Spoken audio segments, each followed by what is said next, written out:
Hello everyone, welcome back to my channel. So आज का जो टॉपिक है वो है डाइजेशन के ऊपर। How to improve your digestion. Either आप वेट लॉस करना चाहते हो, वेट गेन करना चाहते हो, या फिर आप मसल बिल्ड करना चाहते हो। तो तीनों ही चीज़ों के लिए डाइजेशन कितना इंपॉर्टेंट है, सो आज इस वीडियो में हम ये डिस्कस करेंगे। So let's start. So guys, first we will discuss some factors, और आप कह सकते हैं कुछ हमारी ऐसी आदतें जिनकी वजह से हमारी जो डाइजेशन है वो ख़राब हो जाती है। सो let's start. So first point is not chewing properly. Most of the people आपने देखा होगा बहुत जल्दी जल्दी खाना खाते हैं, वो प्रॉपर च्यू नहीं करते हैं। खाने को हमेशा धीरे धीरे चबा कर खाना चाहिए। उससे क्या होता है, आपका जो स्टमक है उसको कम टाइम लगेगा डाइजेस्ट होने में।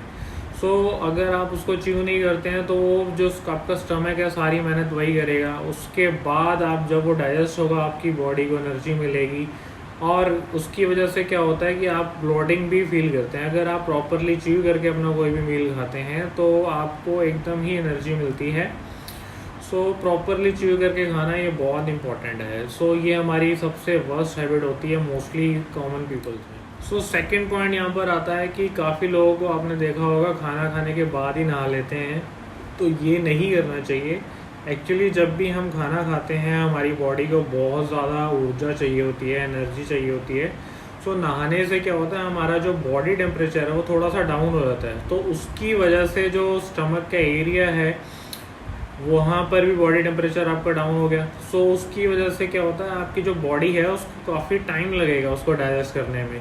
इसलिए मना करते हैं काफ़ी लोग कि खाना खाने के इमीडिएट बाद नहीं नहाना चाहिए।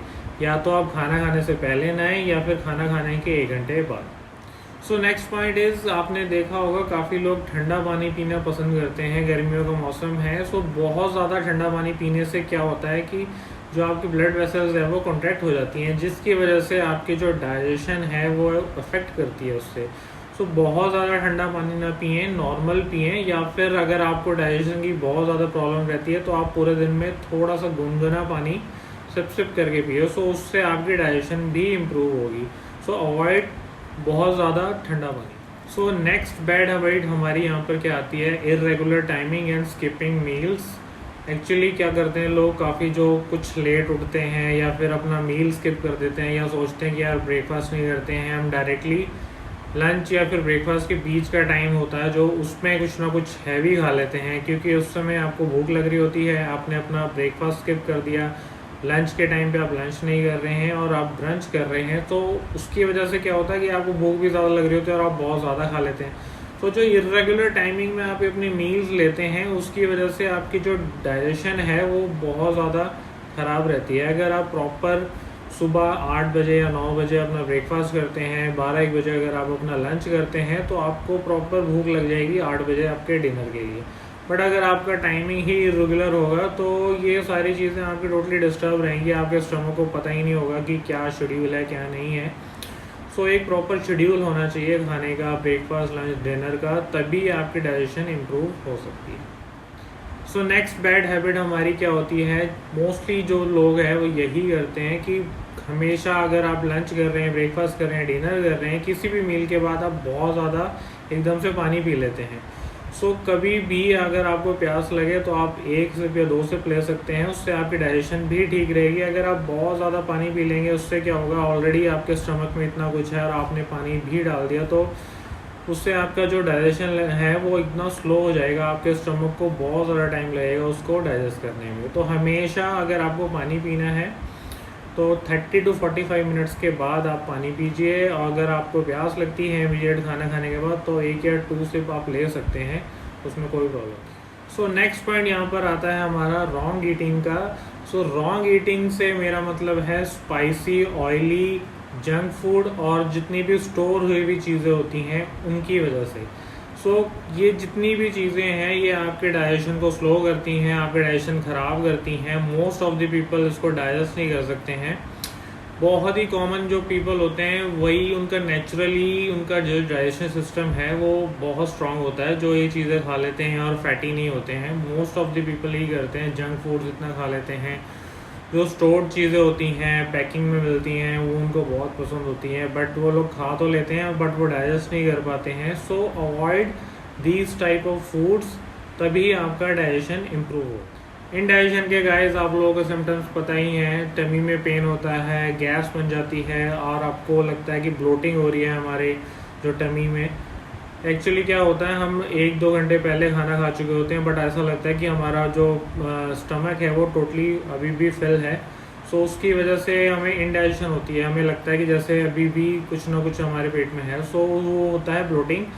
सो ये जो चीज़ें हैं, जितनी भी स्टोर्ड फूड मिलती हैं, ऑयली, जंक, इन सब चीज़ों की वजह से ही ये सारी चीज़ें होती हैं। सो avoid these type of foods. अच्छा और हेल्दी खाना खाना चाहिए अपनी डाइजेशन इम्प्रूव कर। सो गाइस, जब कभी भी आपको इंडाइजेशन हो रहा हो, सो आप घर में क्या कर सकते हैं, अजवाइन होती है, तो सभी के घरों में होती है। सो या तो आप उसको पानी में बॉयल करके, वो जो पानी होता है उसको आप पी सकते हैं थोड़े थोड़े टाइम के बाद, या फिर आप अजवाइन को उस पानी में स्टोर करके, नॉर्मल पानी में स्टोर करके रख दें।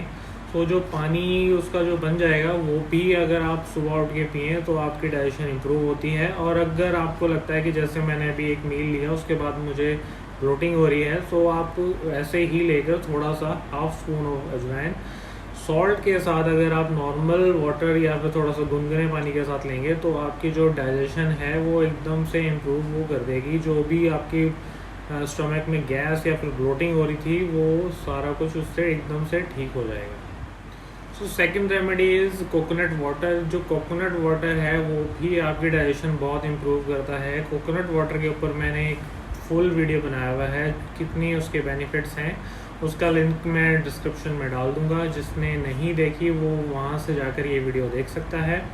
सो कोकोनट वाटर भी आपकी डाइजेशन इम्प्रूव करता है। सो गाइस, ये थी कुछ होम रेमेडीज़ जिसको करके आप अपनी डाइजेशन इम्प्रूव कर सकते हैं। जैसे अगर आपने खाना खाया और आपको लगता है कि मुझे ब्लोटिंग हो रही है, तो अगर आप इमीडिएट अजवाइन वाटर लेते हैं तो आपकी जो डाइजेशन है वो एकदम से इम्प्रूव होगी।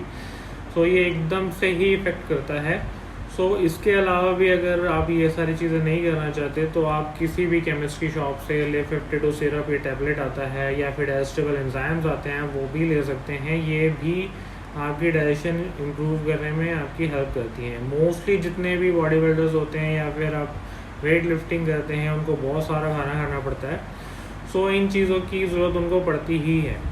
सो ये सारी चीज़ें भी आपकी डाइजेशन इम्प्रूव करने में आपकी हेल्प करें। सो गाइस, कैसा लगा आपको मेरा वीडियो? पूरा वीडियो शुरू से लेकर एंड तक देखिए, ये बहुत बेनिफिशियल है। Thanks for watching my channel.